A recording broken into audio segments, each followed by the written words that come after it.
hands closed, keep your hands closed, keep your hands closed. Well, one thing leads to another. We're up on that horse and our hands are open and there it is. But I try very hard to make sure that really the most important finger in your hand is your ring finger. That's where the rein rests. So it's important that finger, that you focus on that finger. That's where your feel is. It's not really in the rest of your hand. Your thumb should lay and rest gently on the top of your rein with a bending thumb. So your knuckles should be bending here. And the reason for that is anytime you straighten it, you're tensing your muscle. Especially if you lock a joint, it's going to be locked and it's going to be stiff. So if you all try it, you try holding, hold your hand like you're holding the reins. Stick your thumb out straight and you will feel the top of your arm tense. And that's also going to make your wrist tense. And your horse is going to feel that. So all these little things have a reason behind them. So keep your thumbs bent. Your index finger, you don't want your thumb pressing the rein between your index finger and your thumb here. Because the reason a lot of people feel the need to do that is, guess what? Because they're not closing their ring finger. So they have to hold on to the reins by holding here. So you should do the opposite. So you want to hold with your ring finger, keep the index and the thumb pretty relaxed, okay? So the other thing that's very important is this. When you have the right position of your hands, these knuckles will point towards each other, okay? So if you were to put your hands together, your knuckles would touch. And so that means, again, you're not going to be locked in your wrist. You're going to have a little give in it, because that is truly where your riding is going to take place, in your wrist and your ring finger, okay? So, and if you watch it, because we see a lot of people when your trainers are all yelling at you, stop pulling, because you're doing this, or they're pulling. So, I'm trying to get flexion by doing this, which works, but not always the softest way to get your flexion. So I know those of you who are my students will recognize this, but those of you who aren't, this is a great little trick. If you watch here, just with my wrist, see how much flexion I can get just by bending my wrist, not moving my elbow at all. Okay, so look at all that flexion. Okay, and what it translates to is when you're sitting the trot, posting the trot, whatever, excuse me, your elbow stays the same. You don't get back here, okay? Because then you have the whole force of your body pulling your horse around. So that's when you're bending your wrist a little bit like this, that's going to change the flexion, the bend and the flexion of your horse. Right here, with my wrist. You see that my hands stay together, and that's why your trainers are yelling at you. Keep your hands together, keep your hands together. So you can do it if you're bending your horse right here on your wrist. And then you see my hands don't change. Okay? The other thing is, if you need to soften your horse, you do it with your ring finger. Squeeze, squeeze, squeeze, little massages of the rein. You can do that. That's why your ring finger is so important. You see how she starts to soften a little bit here? I don't necessarily change the bend or the flexion. I can just massage her mouth, and she softens like this with the finger. And if you think that your big, heavier horses won't feel it, try it. Because they can't. The biggest reason they can't feel it is because you've got your whole arm into it already. If you soften and relax here, then they can feel it here. So you can get lots of flexion here with the wrist, keeping your elbows relaxed, and then softening with your fingers. So that's the first most important, I think, thing that people need to learn. And your elbows are responsible for being the shock absorber between your body and your hand. Okay, so we don't want our horses to feel through the mouth, through the bit, what our body is doing. So if you're posting, if you lock your elbows, that's what your hands come up with, of course. She'll feel your hands come up. So we don't want that. We want elbows straightening a little bit when you post, bending when you sit. Straightening and bending. And then when you are sitting the trot, they're going to bend double time. Okay? So I just want to demonstrate that right now first. So pay attention first to my elbow while I'm posting.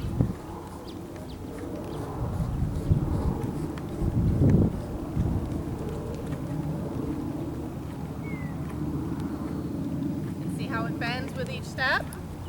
That's how I keep my hand steady.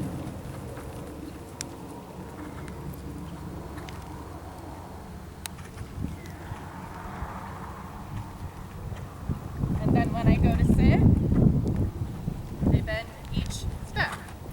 It's twice as fast, you do it double time. But you've got to have that give in your elbow, because I'm moving with her back. Her head isn't moving so much. I don't want her face to feel what my body is doing. And so the tricky part is, can you all hear me? Yeah. Good. It's isolating these different muscles. So now if we want more bend,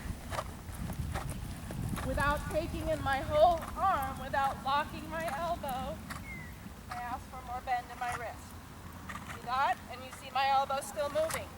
And a lot of times what you see people doing is going this. And you get the whole arm into it. And then your horse is like, great, thanks for holding me up. So, when you get the independence of your elbow, the softness in your elbow, you now have an independent hand. And you can get a lot of bend and flexion like this without, we don't want to curl our wrist too much. If you are changing directions, then you change the length of your rein. So as I go to do a change of direction, shorten my right rein, lengthen my left rein. That's how I keep my wrist from curling.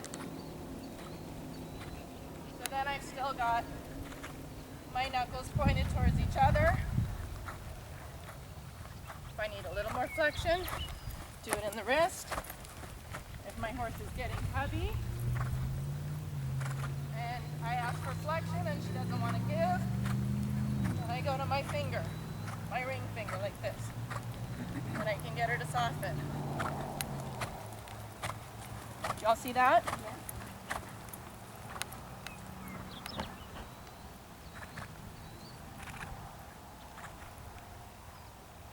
So then it's easy to break down, well, what is it that I want? Do I need flexion or do I need softening? Do I need more bend? Maybe I just need to adjust my reins. What's the difference between flexion and softening? Softening, she just gets lighter. Yeah, say if you have a horse that's a little heavy that is resistant to bending one direction, sometimes you can just bend them a little more and they give, but sometimes, say you've got enough bend but they're still heavy on that rein, then you can go and soften, jiggle that rein a little bit, and you do that with the finger. That's why if you're riding with an open hand, all you have left is to move your whole arm. They can't feel you. So then you've got people pulling, and then you can never make your horse light by pulling harder. You make your horse heavier. Yes, Is Kathy? there a way to tell about how far apart your hands should be? This way, up in, Yeah, that's a very good question. Most of the time, you are going to want your hands clearly on their own side of the withers. Okay, so you don't want them too close together because then you get into neck reining. And another important thing to watch out for, hi Krista, Hello. is you can tell a lot about your horse's bending and straightness in the bending by where your hands are positioned relative to their withers. Say your horse is bending left, and you feel like you have to have your inside hand a little closer to the withers in order to keep that bend. What you're really doing is using a neck rein instead of your leg. What you should be doing is using that leg, and then you see she goes like this. Okay, so you want to watch out for, like, say you're riding that left bend like this, because if you put your hands where they're supposed to be, the horse falls in. Alright, so what should you do instead? Come with more leg. Yeah. And it's very important also where you use your leg. I always say the bending leg is at the girth. In that, and we say at the girth, not like at the girth there, with your toe at the girth. That's actually technically what it means. So it means the normal position with your heel under your hip. Okay? So, but good question. Be very aware of where your hands are so they don't go, or same thing, if you're leading your horse, guess what? Your horse is probably going through that outside shoulder. And same thing, you need to come with that outside leg. Okay? Yes? Taking those aids into your half. So, in going into the half halt, so since we're still focused on hands, the hand part of the half halt, again, I like to do not with the whole arm, but just with the squeeze of the finger. And you will be shocked to learn how sensitive your horse is by just squeezing that finger, is provided you have a proper connection. So when you're moving with your horse, you know, with all your joints moving, your elbows soft, you're not holding your horse up, your horse is allowed to move freely, he or she is really going to feel that squeeze in the rein. But if you've already got a loose rein, if you've got your hand open and you go to squeeze, first it's like having to pick up the phone and then talking to it.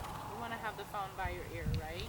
Otherwise you're either going to be shouting or you're going to have to take some time, pick up the phone, and then talk. And that's what it's like riding with an open hand. Okay? So if your hand is already there, the fingers are closed, it's on the rein, they're going to feel you right away. And you know, a lot of people think, well, I'm being really light. Well, guess what? Think of how sensitive the horse really is, or you want it to be, hopefully, in their mouth with that jiggly bit all the time. It doesn't matter how light, how soft you are. You know, they're going to have to tune it out. If you keep that bit really nice and steady, you know, and then you squeeze, then they feel you right away. So, How do you know when you're in proper connection? I mean, I'm not a dressage rider, so those aren't terms. that's okay. What I look for first as a trainer, I want to see that the rein is not doing this. Okay? Yep. It's not Steady, constant contact. Yep. And you can still be very light. You know, the amount of pressure you feel in the rein is going to be very different between horse to horse. That's fine, but it should be steady. Okay? This horse is generally pretty light, so I don't have a lot of pressure in the reins. They're not all like that, definitely. But yeah, first you're gonna see that rein is straight and not floppy, and then it's up to the rider. It's all about I mean, is the leg pressing them? I mean, I would assume there's a relationship between the leg and the hand. Yes. Yeah, and we're gonna get to the leg too also very soon. When I'm riding my horse, I look for responsiveness. I don't go by weight, you know, they're like, oh, I have this much in my hand, and the next horse I have this much in my hand, that's wrong. They're all gonna be different, but is my horse responsive? are they as quick to respond? They can all be pretty quick to respond. Some of them we have to ride and make them quicker, and some of them we have to say, "Ooh, it's okay, not so fast." So, and the remarkable thing about the system is that if you have the hot horses, they feel more secure with this connection, and the slow horses, they get more attentive to you because you're there. So it brings them both somewhere closer in the middle. So and the young horses too that that aren't really used to listening to people, it helps them too. So, and it can really help you out of a lot of situations, and it's what I describe as throughness. Are my aids going through to the horse? And you can have a lot of different personalities. You can have stubborn horses, you can have hot horses, you can have slow horses, you can have scaredy cats. But if you have a through horse, you're 100% of the time going to have a much better partner than a horse who doesn't know how to listen to you, and your aids don't go through. So, So how, like, okay, when the horse is in self-carriage, you still have that steady contact, right? You Yep. they never actually are, like, dropped. Is No. that true? you can momentarily give the rein. Okay. You absolutely can, and Okay. in our dressage tests, they're written into our tests, so we have to show That at a you're certain up level as we climb up the Okay. levels, not so much at training level, but we've got to show that we can give the inside rein. We've also got to show we can give both reins, and the horse stays in self-carriage. Okay. So you do it for a moment as a test, Yeah. but we're not doing the hunter thing where What about when they're Explain. babies to reward them? Do you want to do that or not really?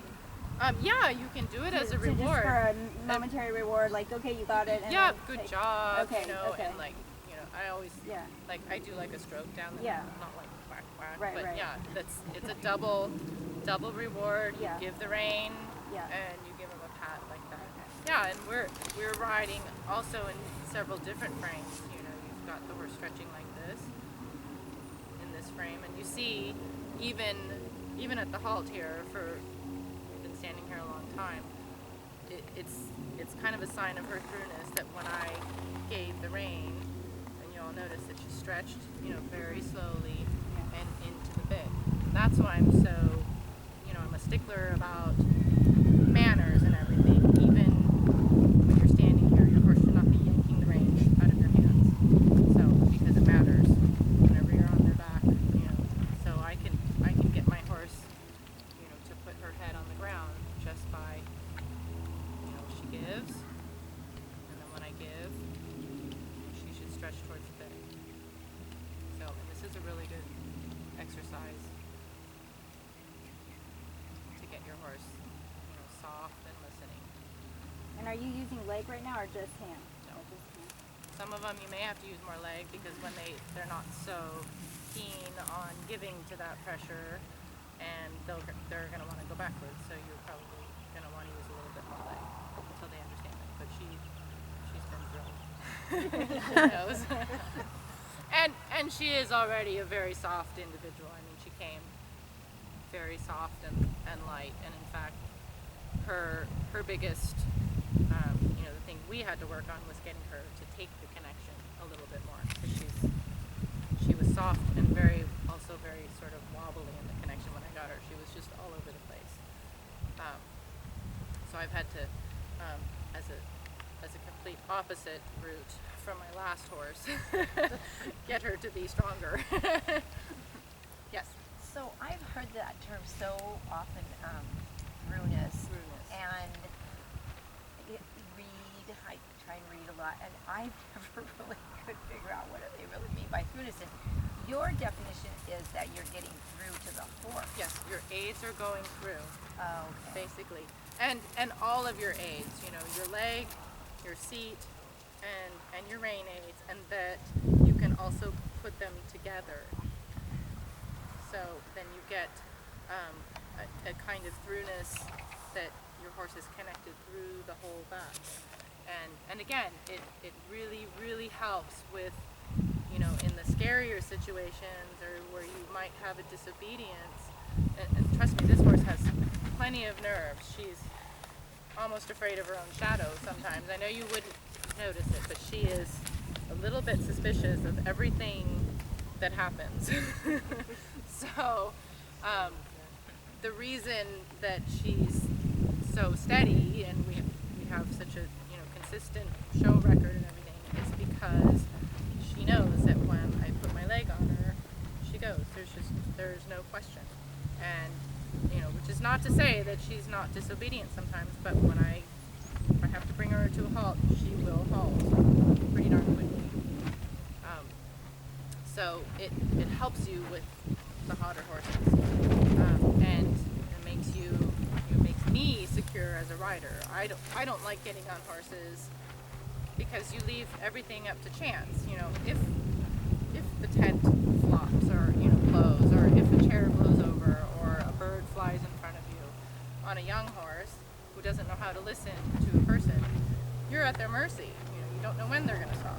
So it's important to get, you know, some level of throughness even on the young horses, which is, you see me working with Baroque, which is why I worked a lot with him on the ground before I ever got on his back with the side reins, that he knows that, you know, when he feels that in his mouth, he stops. So they learn it as babies before I'm ever going to put myself on their back, because that's, to me, foolish.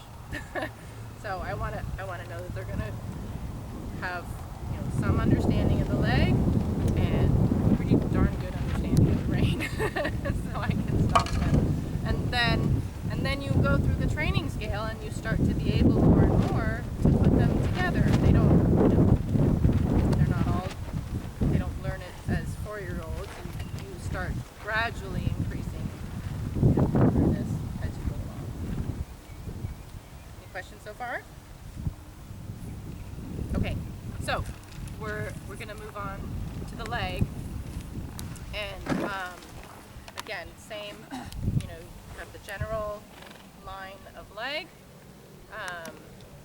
My secret weapon is I like to put that sticky stuff right here, so I feel like my leg, my calf stays on the saddle, and I want to feel like when I close my leg, I get some kind of traction, that I don't get this floppy swinging leg. My joints are all going to bend. My hip will bend, my knee will bend, my ankle will bend. I want to feel like when I close my leg here, that it stays on the saddle and is not moving. Okay, so do a little more trot, and I'll talk a little bit more about it.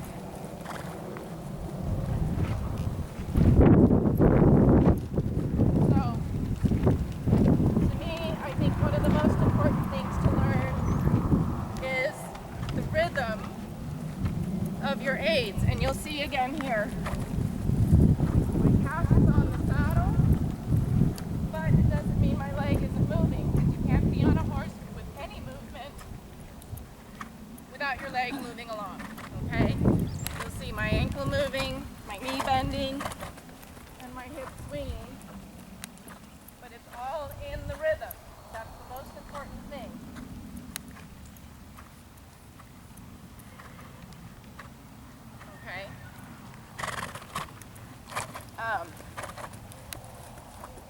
So, if I want to use more leg, it's important that I don't grab and hold. You see already she's like, oh, and she stiffens. So, a better way to do it, and also a more invisible way, I can use more leg like this. So, squeezing in the rhythm. So I keep the same swing of my leg, I just increase the pressure a little. Upper calf, lower calf, what are you squeezing with? The upper and inside part of my calf. The part that's close to the saddle. And that's why I want a little bit of traction there with the sticky stuff, so when I squeeze, my leg doesn't go sliding around. Okay?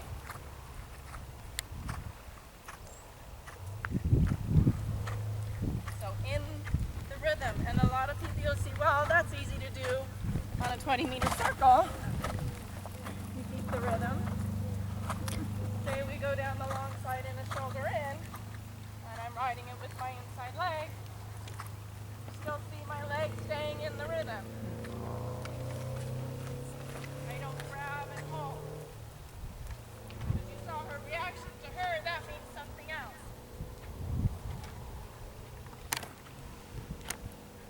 So actually we'll do haunches in. So you can see my outside leg, it moves back a little bit. Still swinging in the rhythm. Everyone see that? Yep. Do a little half pass. We keep the inside leg on. Very important, still swinging in the rhythm. Doesn't mean I can't move it forward and back. And I adjust my leg forward and back by bending the angle in my knee. So if I want my leg back, bend my knee.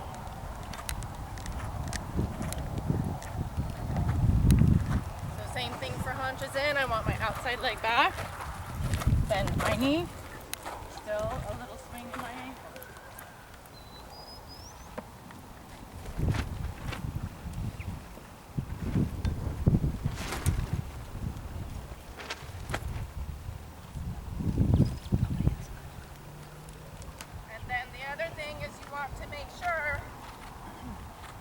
Everyone talks about core, having a strong core is very important.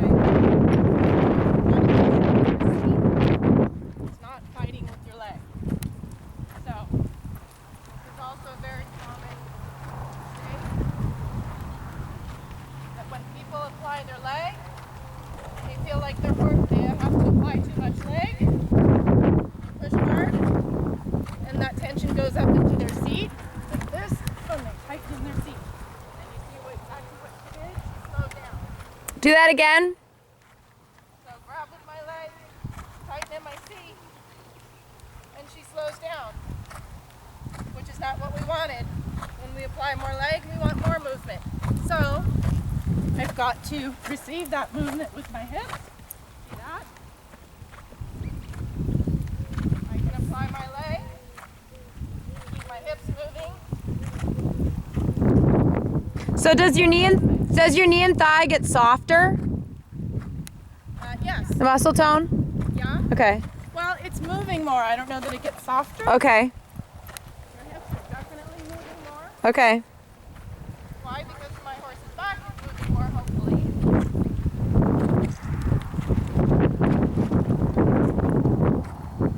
So, when you apply your leg, it's going to be like a swinging motion into your horse. Like this, a little bit with this back muscle. And I close my leg like this. See it? Just for a moment. And then I release. So the rule of thumb is you never hold an aid longer than one stride. You've got to have a relaxation moment in between each stride. Otherwise you get your horse out of rhythm. Okay? If you lose the rhythm, your horse loses the rhythm. If he doesn't, he's not feeling you. And we're training our horses to feel our aids. We want them sensitive to our aids. That means we have to give our aids in the rhythm. Okay? And so, like Erica, we were talking about the canter transition last week. If we want to transition, then I hold the aid through that stride. Okay, I don't give so quickly.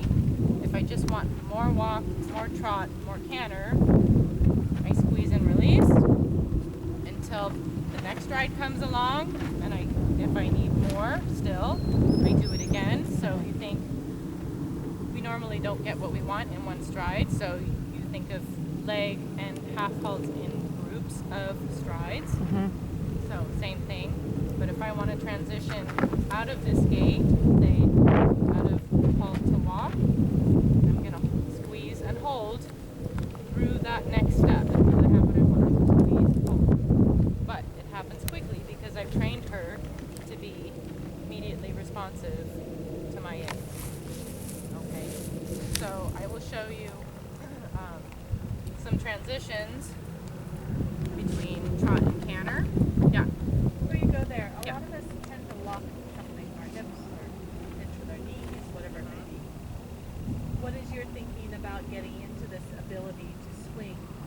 I'm always making sure I'm not locking my hips with my toes, but Right. curious. The question is in regard to swinging the hip That's and a not good question. locking A lot joints. of it Locking muscle relies groups. on how you're schooling your horse. We lock because we feel like Louder. we're locking because we feel like we're not getting enough, so we hold longer.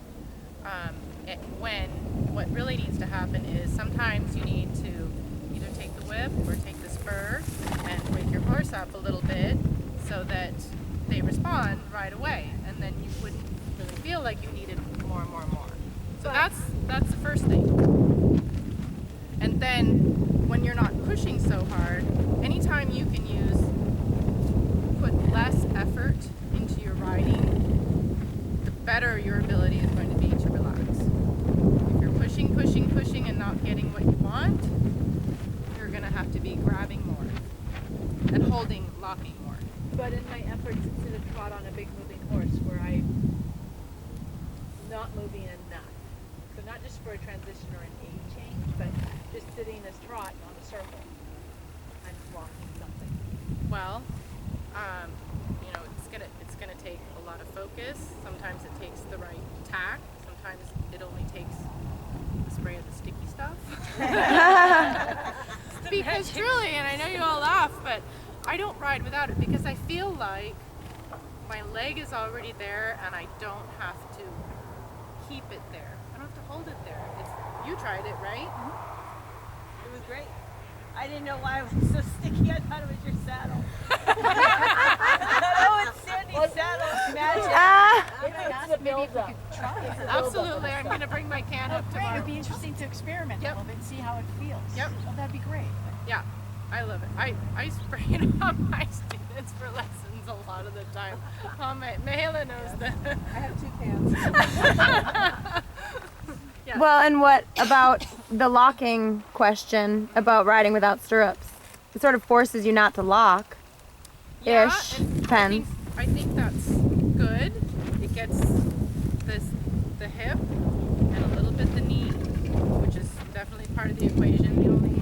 The only thing is that you're going to still eventually need to have the stirrups in order to get the ankle movement, because the stirrup kind of helps your ankle do this, moving, this way, and this is important, I think.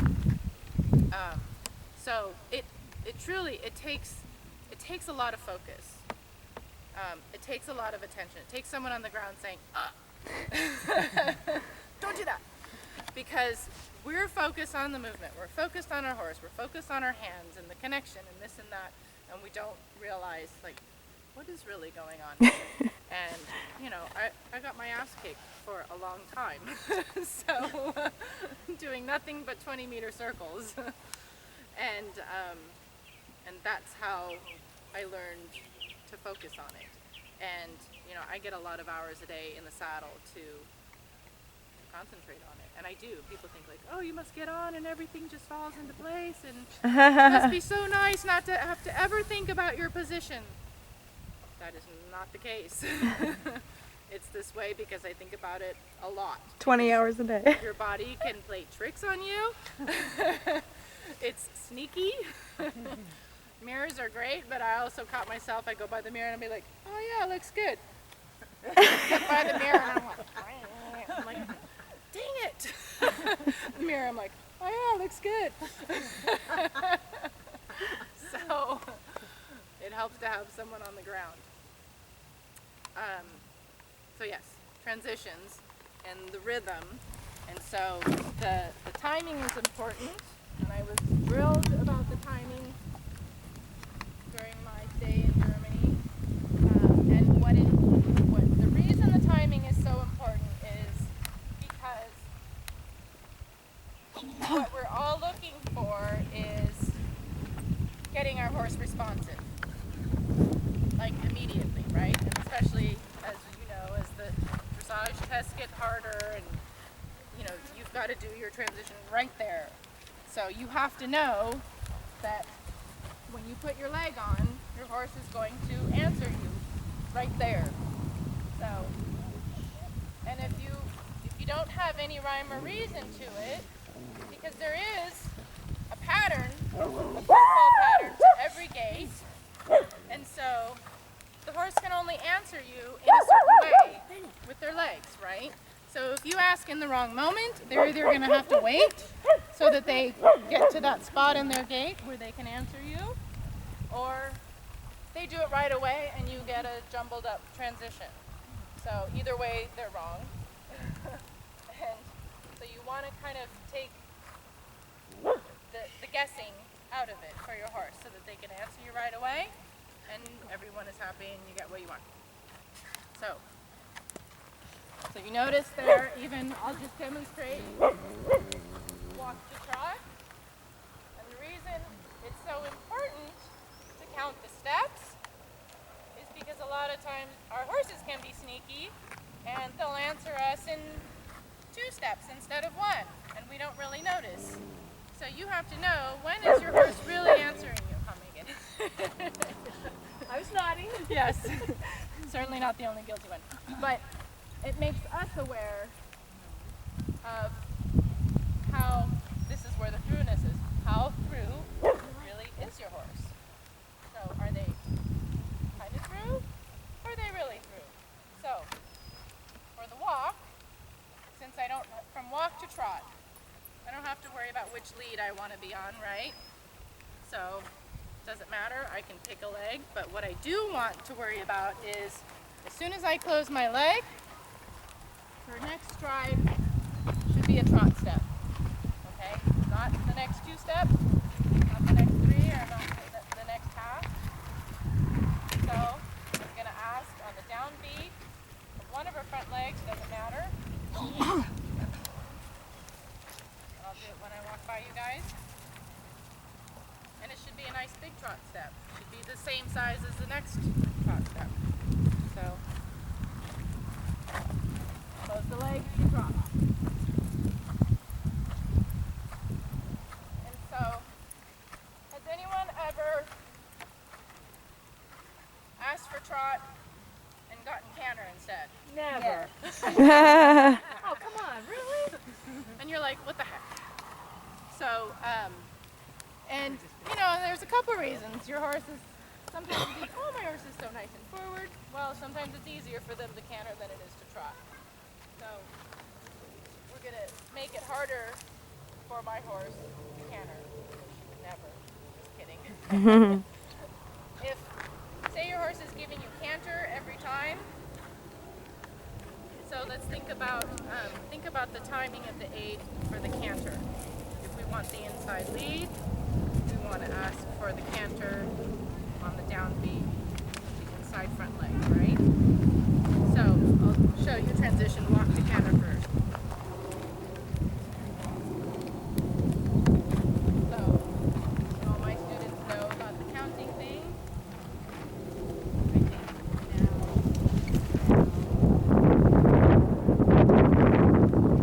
okay. So I've got to ask when this leg is on the ground. So say your horse is offering you canter and you really want trot, well then I can mix it up a little bit and make sure she trots on the outside leg. I asked for that transition on the outside leg. So if my horse is truly on my aid and is going to go when I ask her to, if she wants to really canter still, she's going to have to pick up the outside lead.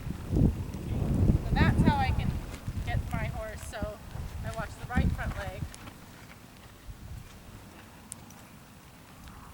And then I make her trot when this leg is down. Does that make sense to everybody? Make it a little harder for my horse to go into the canter. Just a little trick of the timing. So we'll go from canter or trot to canter. So now I want everyone to watch the rhythm of my leg. side of the circle so you can watch my inside leg. So right now you see both legs, ankles swinging, nice and relaxed. If I want to change of gait, I'm going to hold a little longer. You see that? Yeah, stayed on. So my leg stayed for a moment. Mm-hmm.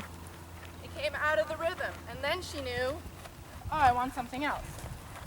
So that's why it's important not to grab. Say if I wanted more trot and I grabbed her with the leg, see, she can. Or Good girl. she says, oh, you grabbed me, that means something else. So,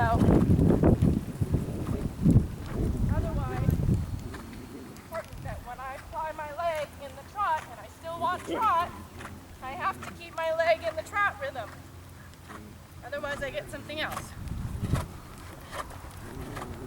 So for an extended or a medium or an increase of length of stride in the trot, Yep. it's just the same, but Same rhythm, more leg. Okay. In that rhythm. okay. So you can trot down the long side and watch. You watch the swing of my leg. And then it's important to go with the seat too.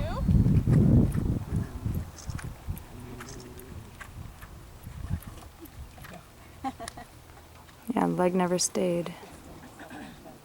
Kept moving.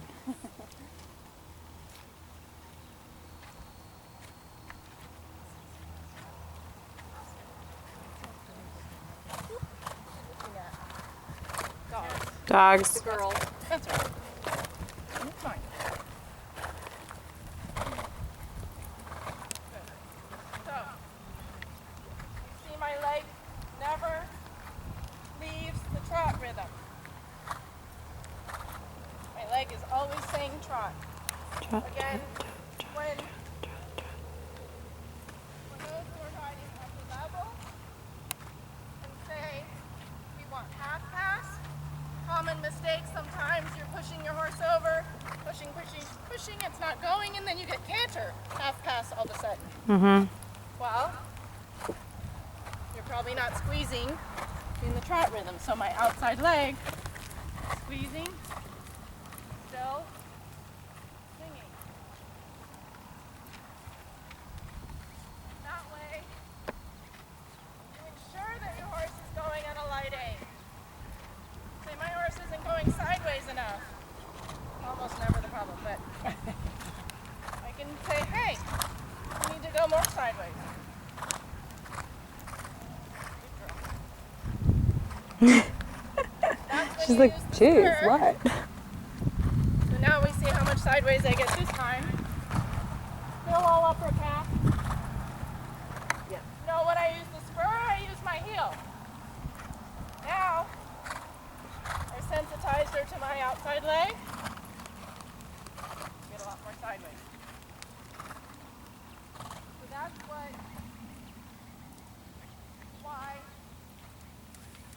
training your horse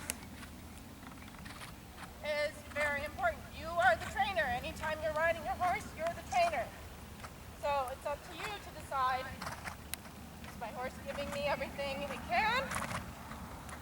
Or is he giving me what he thinks will make me happy? Because I'm easily pleased. So, I want more. Touch a little with the spur. Good.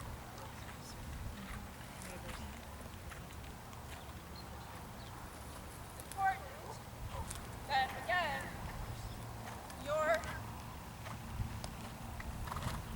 she's like giving you everything. Yeah. But when you go, I also like to make a difference between your aids and your corrective aids, your corrections. So, anyone, can you tell me the difference between, what's the difference between an aid and a correction? Difference. Exactly. So, difference in severity. Basically. Your aids should be soft, in a rhythm, perfectly timed in an ideal world. Your correction, don't go you know, sometimes you can go from like, that's not enough, let's do a little more. But if they don't give you more, then you go to correction. You know, then you go to the spur. Good girl. And so it's important also to, sometimes you get horses that like, oh, you're gonna kick me with a spur? I think I'm gonna go slower. So a lot of times that's what you get first. So you have to make it so the horse's response is matching the amount of effort you're putting into it. Okay, and that's really important because, and a lot of times you get that with the whip. Sometimes you get like, I don't want to, or I'll go a little faster and then you'll leave me alone. Well, if you use the whip harder, you need to get an honest response. So, and how do we know, is our horse really trying, or is he, or is he being naughty? So that's another question. It's like if your horse is trying for you, still can't really get there, that's fine. You find loss of rhythm or whatever, maybe, changing gait or something like that. But is your horse like kicking out at you? Well, that's when you know they're being naughty. Is your horse going slower when you want it to go faster? That's naughty. Going backwards? Going backwards, naughty. It's just a sign of a horse who isn't through. So Who's naughty? who's naughty? Well, but what we're trying to teach our horses from beginning to end is how to listen to, how to take direction. That's all it is. They need to take direction for everyone's safety, really. If I'm going to be on their back, I want to make sure we're all safe. If I fall off this horse and she goes tearing around, nobody's safe, trust me. None of you are safe. No. So, I want to make sure that doesn't happen. But, so just watch when, and I rarely have to use a spur on this horse, but it happens. So most of the time I can ride her off my leg, but if I give her a pretty good kick, I get a bigger response. And that's what I want. She's offended. I'm sure. So I want to know, when I put my spur in, she's gonna move. And that means also staying in my hand. So not allowed to jump out of the arena. Not allowed to stick her head up. Good girl. She's still staying I love her leg breath. in hand. So awesome. And, like I really needed it, I didn't. Get a more sensitive horse. Not more animation. We gotta call. So, but that's how you know your horse is through.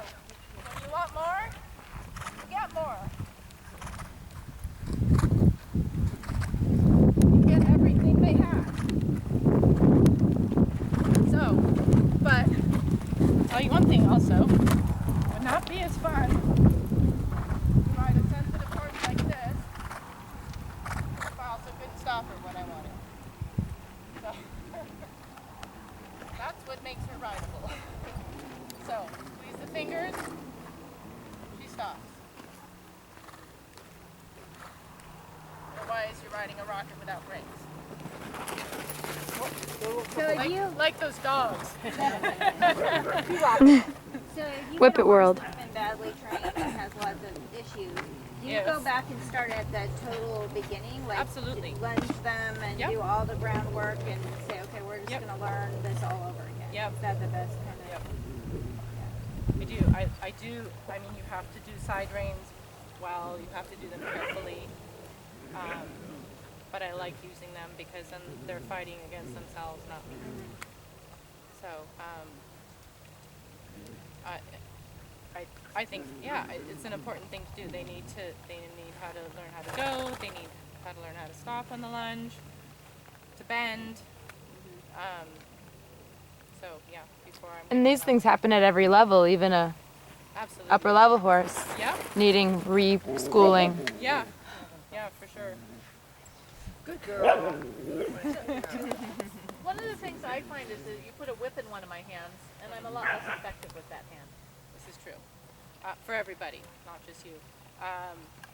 I found after riding a certain of my horses, always with the whip, I was not moving my fingers like I should have. So it's tricky, which is why I ride without a whip if I can. You know, you can take it, knead it, put it down, pick it up, put it in the other hand. Focus on, you know, don't hold it in the same hand all the time. So pay attention to that hand that is holding the whip, because it's hard to move that ring finger when you're focused on holding that whip, and then you end up riding like this. Okay. We'll go back to the half halt a little bit. Any questions so far? Any other questions? The half halt, I find a lot of people forget about their seat, and so and people teach a lot of things about half halts, but I want to make sure that I never lock my seat, because how is my horse supposed to move his back, her back, if my hips are jammed into the saddle and not moving?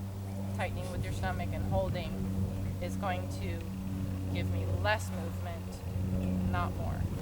So my half halt, I want to feel like I bring my seat bones deeper in the saddle. This is why I always ride with these crappy old Passiers, because there's not a lot of bulk. My horse can feel me very quickly. So it's just almost, if I feel like I push my stomach a little bit towards the pommel, I feel my seat bones better, instead of doing this. When you're pushing this way, you're actually pushing forward, and then you get more in your hand instead of your horse balancing and being lighter. So, and then the other thing is riding that half halt with just a squeeze instead of your whole arm. Yeah, she backed up. Good girl. So, riding it with just a squeeze. So you see, I can get that feeling with leg. This is what we were trying to get Megan's horse to do today. It's like when I close the leg, yeah. She wanted to back up, but I put my leg on and I said no. And I get her to come up and round it in the pole. So, yes, most of the time. So I can do a little, yeah.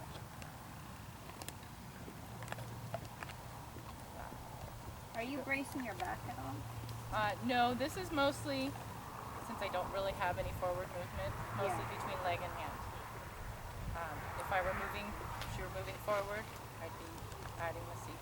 Could you explain your seat again? Because I thought you said you do push your stomach forward, but then you don't. You do. You do. You push your. You don't. like You your don't want. belt You don't buckle want to be forward? tucking your your hips No. and pushing it out this way. Okay. This is actually, to me, my stomach's coming backwards because I've got rotated Okay. my hips and pushing forward. Okay. So if I feel like I'm pushing my pelvis forward, my stomach forward just a tiny bit. Okay. This way, I feel my seat bones much better. And I stay in the line. You see a lot of riders like doing this. They get their shoulders behind the vertical, their hands maybe out here, and then usually the leg comes out here. And so these are our horses that are like rockets going forward. Airplane taking off. Yes. But not necessarily in balance. Not my style of riding. I think the best way to feel your seat bones is when you've got this line in position, and you can use much smaller subtleties of your seat, leg, and hand, and have it work and go through. The more we do it, the more sensitive our horses get, and that's how we get to be a rider with invisible aids. So, a little bit of half halting. So again, with the finger, keep going, you got this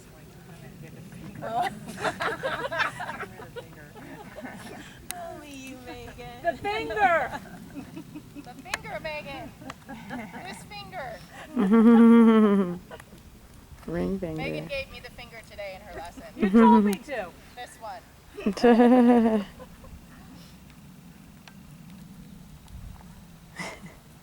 do everything with that finger. And even without the C, watch here. Tighten that finger. Yeah, we were stopping. But yeah, you get a pretty immediate response. Just with that finger. That's it.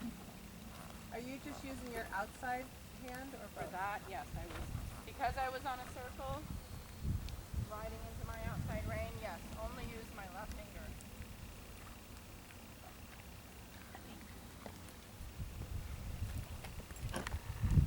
So,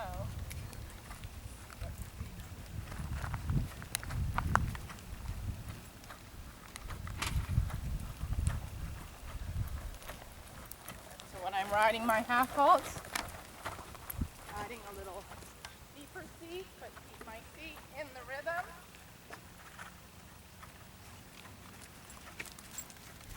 And what we're looking for as we go up the levels is that you get more elevation in the trot or whatever gait you're in.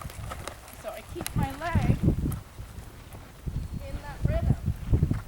So you don't want to tighten with the leg and lose that pushing. So you want to make her a little bouncier in the trot. So I can do that by kind of like fluffing her a little with the leg and the hips. Like that. And then if she's obedient to my hand, if I don't want her strides getting longer, I keep my outside hand closed.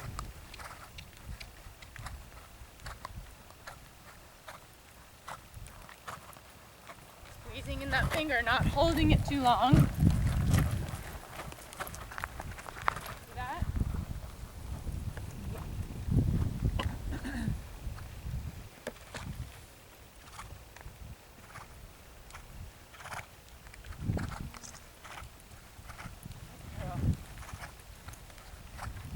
Then she does it by herself. It's like, I know what we're doing here, Mom. So if I want shorter steps, use a little more of the half halt with my fingers. I can get deeper in my seat bones. And then, this is truly the key to creating a wonderful piaffe and passage, is that keeping everything in the rhythm.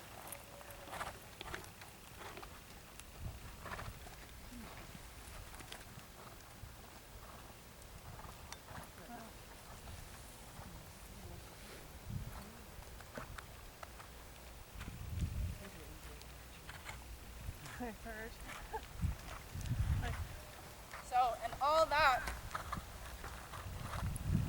was is basically changing the ratio of leg, seat, and hand, and I get the different length, different qualities of the trot that I want. So on the circle, you're using your inside finger for your flexion. The outside finger is your half halt. Right. Is The that what you're inside saying? fingers, the wrist is creating the flexion. The inside finger I only use, say, to soften. My inside finger is pretty steady, unless I feel like she's getting too heavy on my inside rein, and then I'll soften her. Otherwise, I leave her alone. Because I don't want to be, and we talked again about this today, your horse, has the opposite problem of her. He's not overly soft, but he also, they still, both of them lead to learn the same thing, to come up and be honest in the hand. She gets too soft and she'll come and she'll be like, isn't this great? I'm so pretty. Can we just go along like this? And I'm like, no. And your horse, and I need to make sure that, I can do the same thing, that I bring her up and she comes up like this. And your horse is, we want to get him in the connection too, so we don't want to soften too much so that he's busy doing this all the time instead of like coming up here and accepting the connection. But if you go from the circle to a straight line, are you still holding the one with an inside bend relatively still, or are you starting to use both in a rhythm with him? Or If I'm on a straight line, I'm probably going to use my hands a little more equally. Although there's always going to be one hand that is your outside range. And I find I alternate though between the two fingers. Is that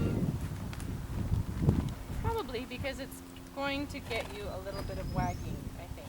So, which is one of the issues. So, yeah. So,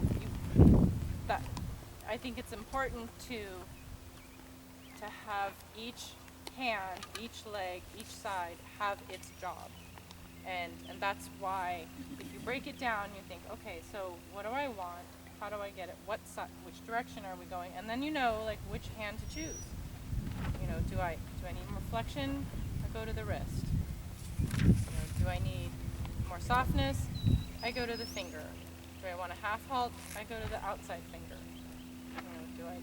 Do I need more leg in that? So, and I have to remind myself of this all the time because my legs are far away from my brain and I can't see them. If they're in the right place, I can't see them.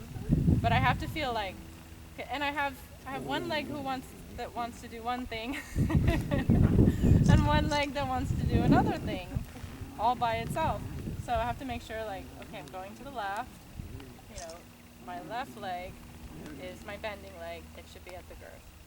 My right leg is, the controlling of the haunches. It can be a little behind the girth. So you have to break it down.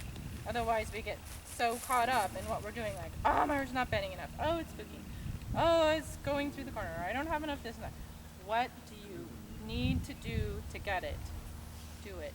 Have a system so you're not just like, freaking horse. Done riding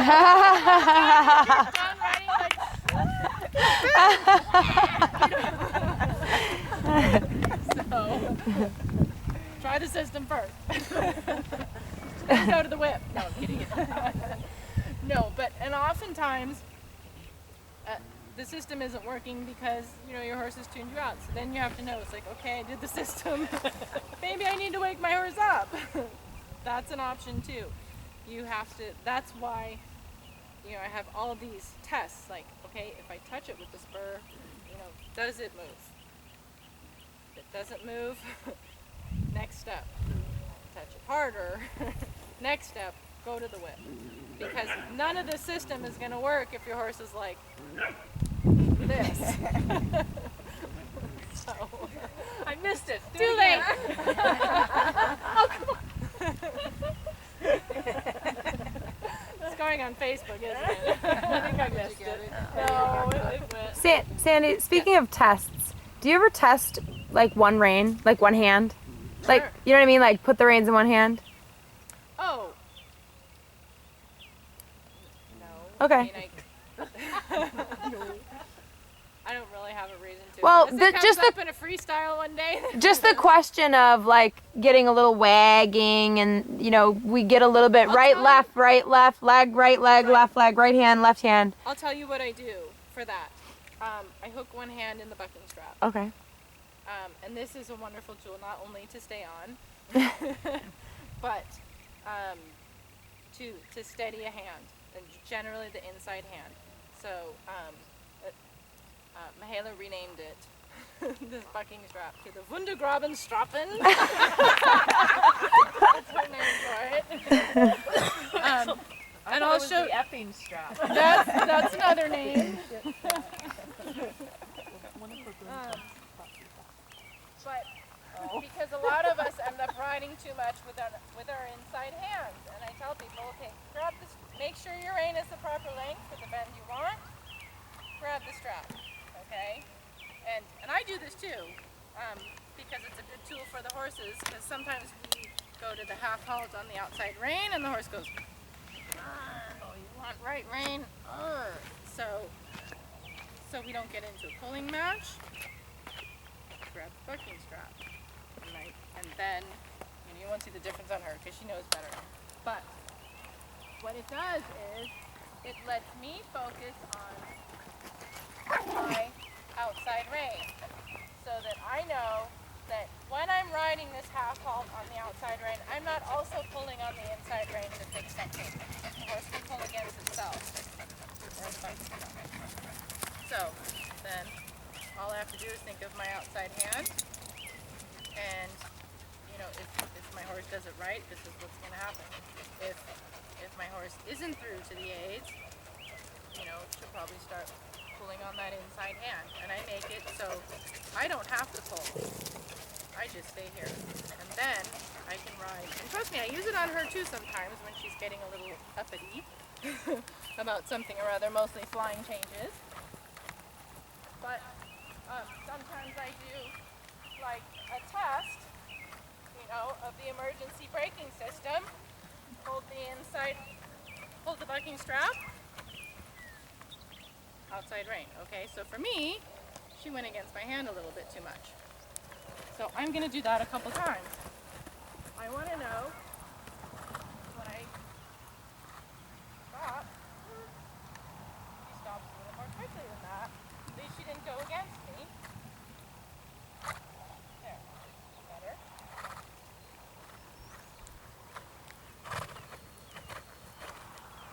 Good. And then I know I'm not pulling on her with my left rein.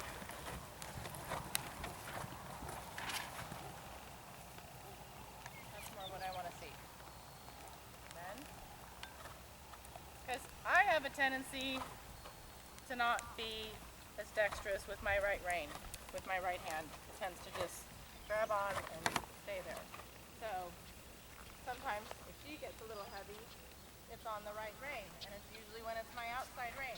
So that's a good way to test if your horse's half halts are really going through. You get them a little more sensitive. So you'll see, yeah, you can do the same thing. Hold on to the bucking strap. Yep. And then it's simple because you only have one thing to think about. So make it easy on yourself and make it simple for the horse. And that's again, it's like, I want to know that my horse is going to stop before I get both feet in the stirrups and go riding around all over the place. You mentioned you have some tests. Do they move off the spur? Do they halt? Mm-hmm. What are some of the others? Sure. So that's the one, are they listening to the outside rein? That's a good test. You can also certainly do that with both reins. The spur one, I kind of did that a little bit before. I move my horse in a leg yield down the long side, like this, and I want to make sure, this is not a movement we ever have to do in a test, but I want to make sure my horse can go pretty dang sideways, and then the other direction, and then I test, so she's pretty obedient, and this is pretty pleasant, but if I use more spur, does she go faster or does she go slower? She's smart, she goes faster. She knows the drill. Good. And can I stop her right away if I put the other leg on? So a lot of times I'll have my clients do, most horses can't go as sideways as she has, but pretty good angle. This is like what I would do for a normal horse. And then you ask, like, well, if I ask, can I get a little more? Well, of course it's her, so yes. But even your average horse should give you a little more.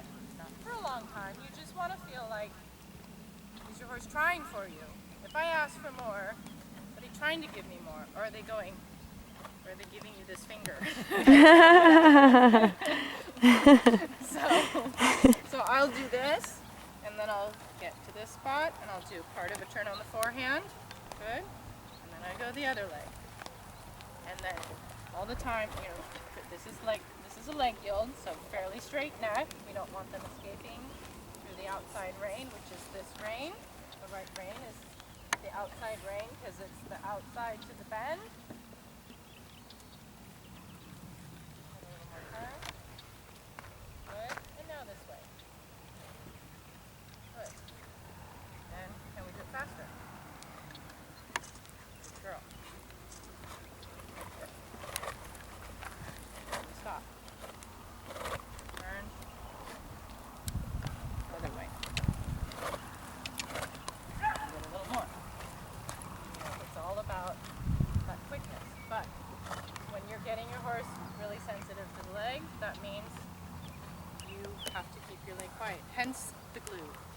So you don't want to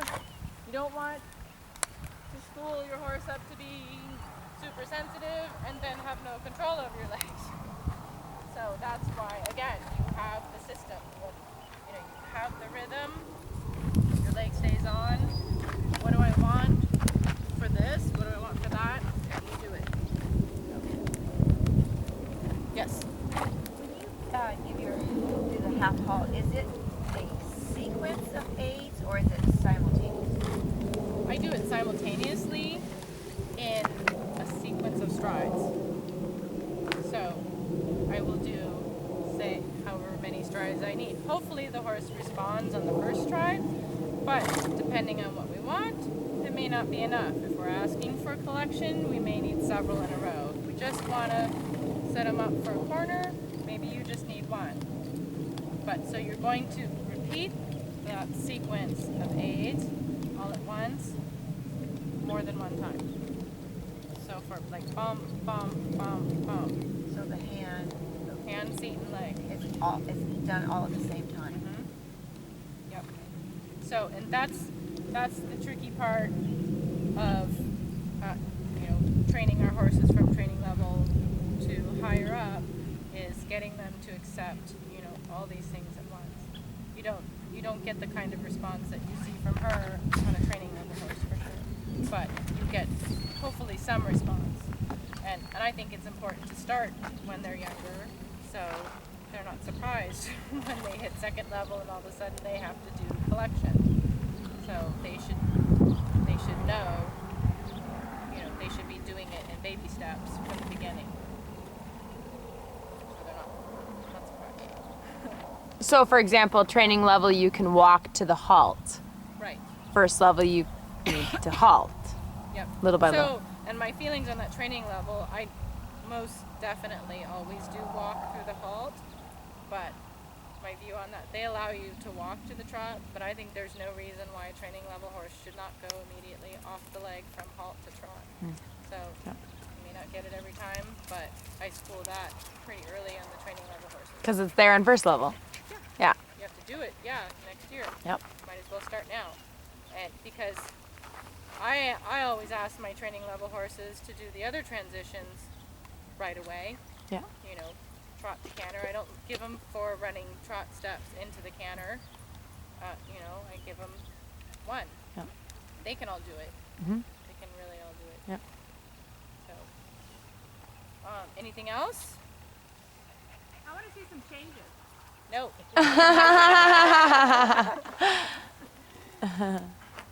Not today. Do you prepare your horse when you go to a transition, like you do a type of preparation, like from the walk to the trot?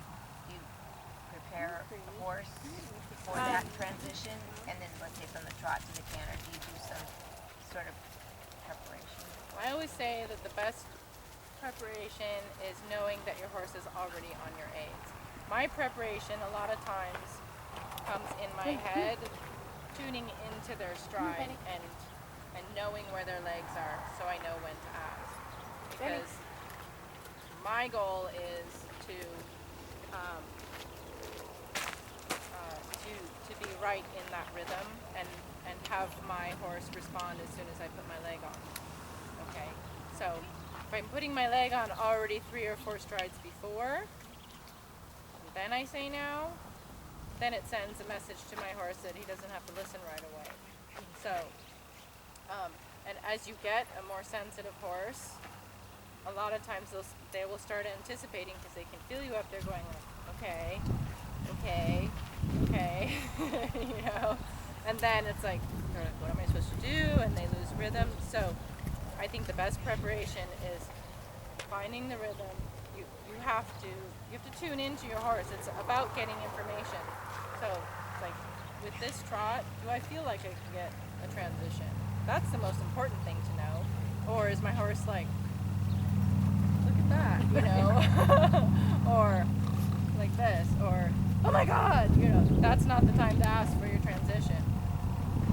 That's the preparation is making sure your horse is listening to you and making sure you're listening to your horse. You know what leg they're on, you know where their legs are, you know that they're straight or bent or whatever it is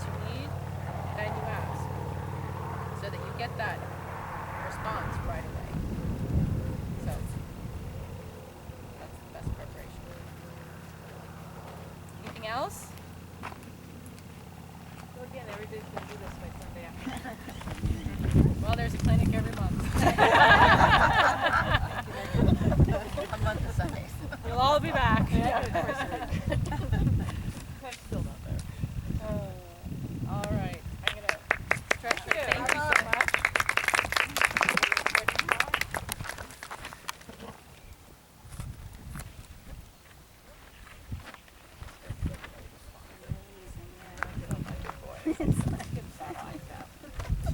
So, You know what? Sandy's first lessons to me were you can't learn to hear a whisper if all you do is yell. So we've been for 4 years trying to learn to hear and talk in whispers. Damn it, do it now.